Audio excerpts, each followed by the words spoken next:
Hey, this is Antonio. Welcome back to my channel. Now, who's ready for some fighting words? In this video, I want to do a fight recap for Anthony Yarde versus Artur Beterbiev. And it was a great fight. It was everything that I thought it would be. I thought it would be a candidate for fight of the year, and it lived up to what I thought it would be. There were some good takeaways. There were some things that maybe worried me for the future. But I'm going to get into a few of those things and then basically talk about what's next for both guys. So let me just say what was good about Yarde. For some reason, and I knew whoever was going to be first and who was going to impose their will was more than likely gonna be the victor in this fight. Now, but I've also stated this. Yarde does have a chance, but he only has a 5-round window. I knew that going in. That's just the way he fights, because after round 6, he dips.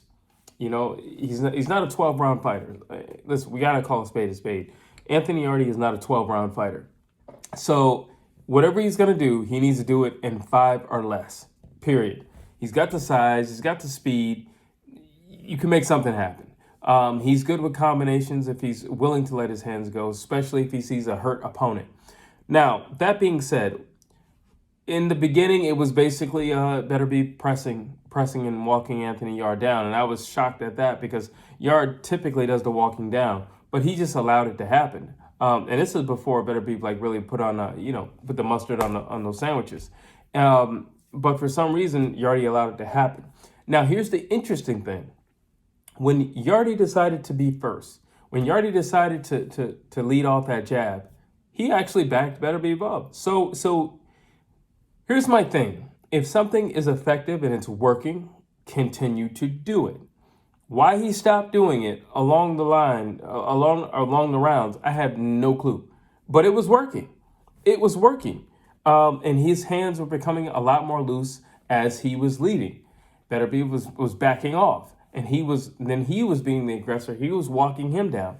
Now, I just don't know why he stopped. I can't answer that question. I wish I was in that corner. There's a lot of things about that corner that really didn't set well with me. I personally believe that Anthony Yarde, I think Tundi and that whole group have done very well thus far with his career. But I think for the betterment of his career, and I feel like he needs to. I feel like he needs to get away from those guys. I don't feel like they're experienced enough as trainers, to be honest with you, to truly manage him. One thing I don't like about Anthony Yarde and his team is I feel like they rely on each other way too much. Like, he's constantly looking in that corner, and it's like, dude, you have a monster in front of you. What are you staring at them for? They can't help you. Why are you staring at them? Things like that. And I mean, like, listen, it's one thing if you go to your corner when the bell rings and you're asking questions or they're giving you advice, totally on board with that. While you're in the fight, why are you staring in the corner? What's going to happen at that point? If that's the case, just allow them to scream at you. But when you're staring at them, that would suggest you're in a place where you don't know where you are or you don't know what's next. In worst case scenario, punch.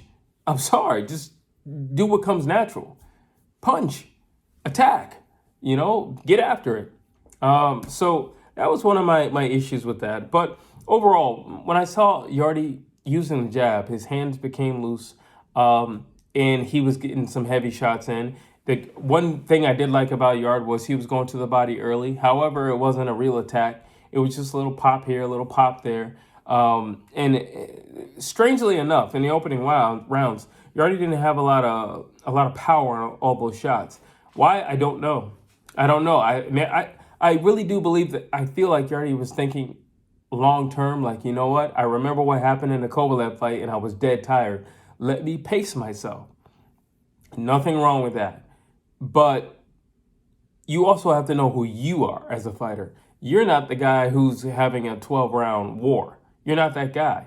And if I'm not that guy, I'm not going to position myself like I'm that guy, because you're still going to be the same guy. If you, let's just say you make it to round 12, you're still going to be you. You're still going to be gassed. You're still you. So I really didn't understand that either. In theory, I get it. Pace yourself. 100%. I get that. But you're still not that guy. Another thing with Yarde, the check hook. The check hook he was very successful with. Very successful with. My only issue is Yarde does not follow up with shots. And it's just like, especially the check hooks. He was very effective with those. Not only were they fast, not only did they connect clean most of the time, but it off-centered Beterbiev. And yet he did nothing after he angled off. He did nothing, and there was perfect opportunity to do things, to follow up with that, but he did nothing with it. He just repositioned. And it's just like, listen, if you're not going to do anything when your guy's stunned, I'm not saying Beterbiev was hurt, but if your guy's stunned and he has to reset, take full advantage of the fact that he has to reset and attack. But he did nothing. And it's just like, dude, you're setting yourself up for failure along down the road. Now, Beterbiev, he did pace himself, and he stayed busy. He controlled the fight for the most part. There were pockets. Everybody's saying fight of the year. Yeah, it was fight of the year. I think it's a strong candidate for fight of the year. But it wasn't a back and forth battle. It wasn't that. There were pockets where they would fight for inches. But overall, I feel like Beterbiev had the overall control of the fight. At no point do I think Beterbiev was like, oh, I'm about to lose the fight. I don't feel like, that crossed his mind at any point. Now, there were points where Yarde really did crack him and, Beterbiev's head would snap back or something like that. But overall, if you're not going to follow up in anything you do, it really doesn't matter, because you're just going to allow him time to recover. It really doesn't matter. Beterbiev was good, and like one thing about Beterbiev that I really like, and I think it's really important, and just if you're a fighter, let's just say you get hit with something, and let's say you get hit with something heavy. Beterbiev never let Anthony, okay, it's one thing that you might not be able to stop somebody's momentum. You might not be able to stop momentum. But what you can do is stop their ability to mentally progress and say to themselves, I got you where I want you. Every time Yarde got Beterbiev with a good shot, Beterbiev would hit him back with something like, no, I'm still here. I'm still here. I'm still here. And if you look at the post-fight interviews, Anthony Yarde said that. He said he said he couldn't remember the round, but he hit Beterbiev with a really good, clean shot, and he hurt him. And he thought to himself, this is my moment.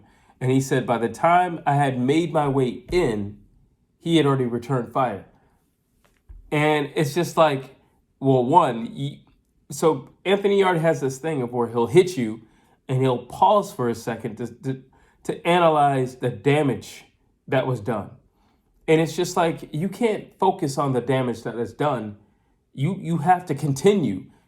Let's just say there was no damage. Well, then you must continue to create damage. Let's say there was damage. By you pausing momentarily, he can get himself together. And then you won't be able to create more damage. So that was on you. You dropped the ball on that one, Anthony. But it was a good, like I said, it was pockets. I never felt like this fight was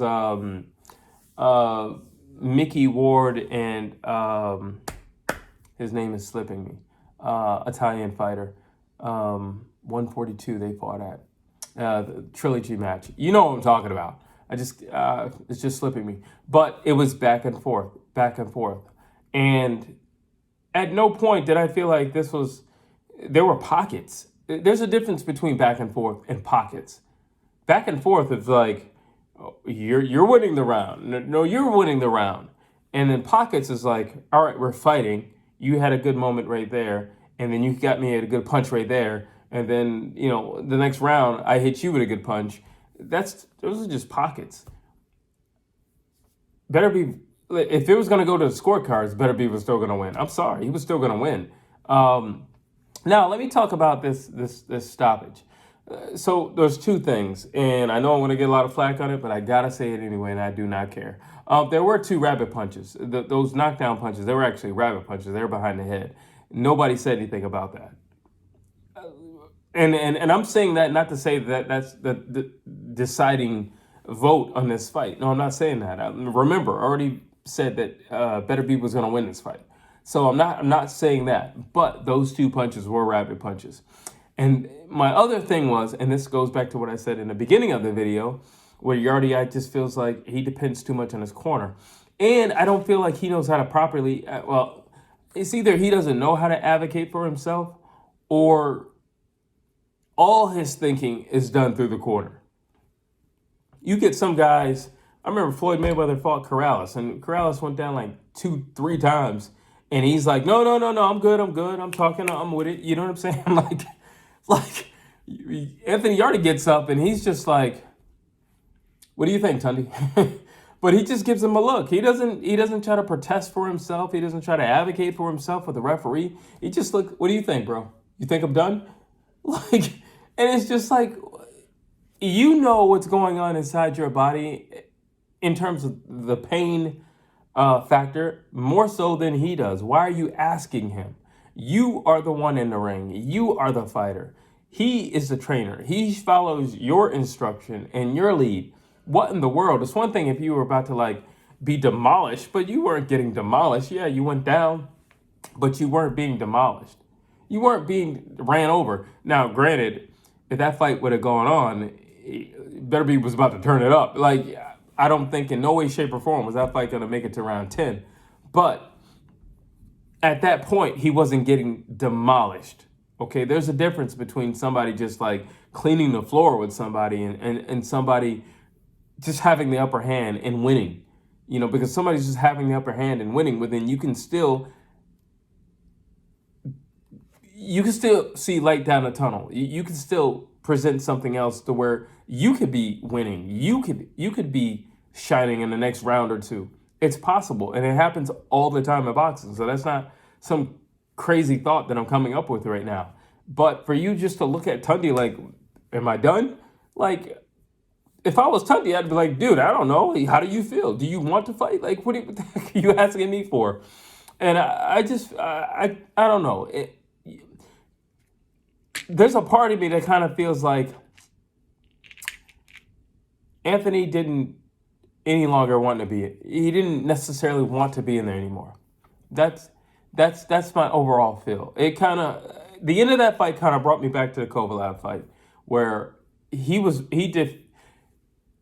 Kovalev won, but Anthony helped Kovalev win. You know, his lack of drive and ambition and willpower, because willpower can get you through a fight. It can get you off the canvas. It can make you throw another punch. It can make you punch back. It can get you off the ropes. It can win the fight. It can. So when I see somebody like Anthony Yarde, I'm just gonna be like, dude, you're always gonna be that number two. I don't even know if number two might be pushing. You might be just number three. You might be a strong number three for your career, because that championship spirit I don't see you possessing. And listen, I understand what everybody said about Anthony Yarde. Like, oh, you know, in the future, you're going to be the man. First of all, he's already in his 30s. All right, he's already in his 30s. I don't want to hear that. I think he does have potential, but I think he needs to work on some things. I think that the first thing that he needs to work on is, I think he has outgrown what that team can do for him at this point. And I think he needs to search for somebody who has more experience. That's number one. I think he needs to spar more, because I know in the past he wasn't sparring. I don't know if that's still his thing, where we don't spar. We just make really cool YouTube clips and Instagram clips of me hitting the bag really fast. I don't know if that's still it or not, but if that's it, okay, well, you need a new trainer. You need a new trainer. You definitely need a new trainer. I also feel like his legs weren't where they needed to be. One thing I regard Anthony Yarde on, even for his size, is like his footwork and his speed factor. And I don't necessarily feel like the speed factor was there in that fight. You know, it's funny because Anthony Yarde said, you know, he felt like Beterbiev was slow, and Beterbiev said somebody was asking him questions in an interview, and he says, you know, he was saying I was slow, but I was looking at him like, you're slow. You're a lot slower than I thought. And that's interesting, because that man's coming up on 40. And he's still trucking. He's still moving. He's still 100% dialed in. and very dangerous. And Beterbiev showed a lot of heart. And I hear guys when they say, "Oh, you're the best that I fought," but the reality is, I don't too much buy that. You're talking about a guy who's had hundreds of fights. You mean to tell me Anthony Yarde is the best you fought out of all the hundreds of fights? I don't really believe that. I think he has punching power. I think he has a finesse in the ring, but I don't totally subscribe to that. Will Anthony Yarde ever be a champion? I don't know. I don't know. What I would like to see from Anthony Yarde is championship rounds. That's what I want to see. Now, Beterbiev, on the other hand, what's next for him? I would like to see him and Bivol get at it. I think the whole world wants to see this. Stylistically, we want to see this. And skill-wise, we want to see this. And I think this is a big fight for boxing. And if you are a fan of the sport, this is what you want to see.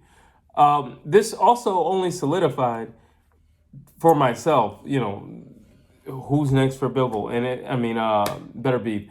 And, I remember Canelo saying that he wanted a shot. I'm like, dude, you do not want any parts of this guy. You don't want any parts of this guy. I'm sorry. You want zero parts of this guy. This guy is nasty. This guy is mean. This guy is tough. This guy is ferocious. This guy is tenacious. You don't want any parts of this guy. And he has a whole lot of experience. He has a mind that will not be broken. You don't want any parts of this guy. I'm sorry. Whatever Bivol was, he's going to turn it up on you. And he's not going to be as nice as Bivol was. Bivol did show some respect. Beterbiev will not show respect. And in terms of the Bivol fight, I think it's going to be really interesting. I think there's going to be a lot of flashes of Anthony Yarde and Beterbiev because, Bivol is not a stationary fighter. He's not going to sit there and just, let's duke it out. He's not that guy. He's like, no, this is called boxing. I'm going to use every foot of this ring. And I'm going to jab while doing it. You know what I'm saying? So, I think it's really interesting. Beterbiev is the man. He's the man. And there's a lot of people like Earl Spence who was like, oh, he's starting to look his age. You can look your age all you want in the face. But he moved like a young guy, and he said it. I thought Anthony Yarde was fast. And he goes, he's not fast at all. And Anthony looks fast at other opponents. But when you hit as hard as Beterbiev and, you're hitting a guy round after round after round, yeah, they tend to slow down. Those punches tend to come out as much and as frequent. So there you have it. That's my fight recap. Not a full fight recap, but it was definitely an entertaining fight. And I look to see more of Anthony Yarde. I just wish he would change trainers. No disrespect to his team, but I feel like, much like AJ, I feel like he's outgrown that team. I feel like Anthony Yarde has outgrown that team. And that's my fight recap. As always, please like, please share, please subscribe to the channel.